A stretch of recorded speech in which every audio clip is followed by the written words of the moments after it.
So these days, people have started to understand more about mental health. And today I want to clarify, what is mental health really and what is it not? My name is McLean. I'm a clinical psychologist. I work with Sunnyside Counseling and Therapy Center. We help you get to the sunny side of life. So, what is mental health? Most people think mental health is more of mental illness, where we see diseases like schizophrenia, bipolar disorder, but mental health is not all about mental illness, just that there's a lot. Mental health is about the way your mind processes things, your feelings. It's even about your actions and even the way you relate to people. How does your mind process all these things around you? The same way you have physical health is the same way you have mental health. The same way you have a body that you take care of, your mind is like a garden. When you tend to it, it's going to flourish. When you attend to your body, maybe you're doing physical exercises, you're eating a balanced diet, your body is going to flourish. Now that's the same thing with the mind. Your mind will flourish, and at the same time it could struggle, depending on how you actually attend to it. Now, one of the things that all people think mental health is about is for people who are struggling. So when you talk about mental health, people think of people with serious problems, Like I've had friends that you tell, have you sought therapy? And they'll be like, nah, my problems are not that big. But do you know even the daily stresses of life can make your mind get to a place where it cannot handle? Do you know even normal life challenges like chronic stress at your workplace, maybe that relationship that is just not working out, maybe kids, maybe you're burnt out and overwhelmed by this workload, all those things, you could actually struggle. The same way your body will struggle because maybe you've not slept well, maybe you've not eaten food and you get general body weakness. It's the same thing with your mind, yeah? So I want to talk about how exactly do we know that, someone has poor mental health, okay? So let's look at how the brain thinks, yeah? If your thoughts are usually negative, some of them are even intrusive. You're there, you're not even, thinking about something negative and then they just come. Okay, those negative intrusive thoughts. Or sometimes you find that you always pick up only the negative things in life.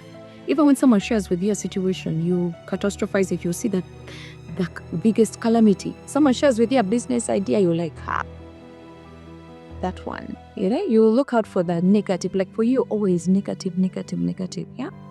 That could signal that your mind, is picking up information negatively, okay? There are things we call negative cognitive distortions, but that is a story for another day. Anyway, also look at the way you process your feelings, your emotions, yeah?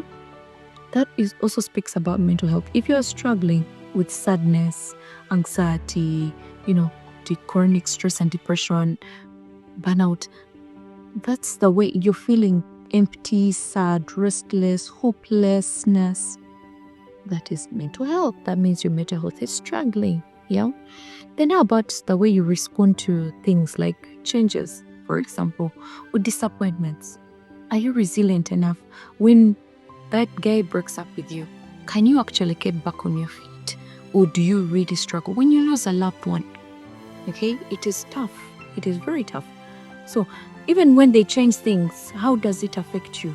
If it affects you very negatively, and it's normal for you to be affected negatively, but the rate at which you bounce back when you've gone through, maybe you took loans, the bank came, took the property, maybe you lost a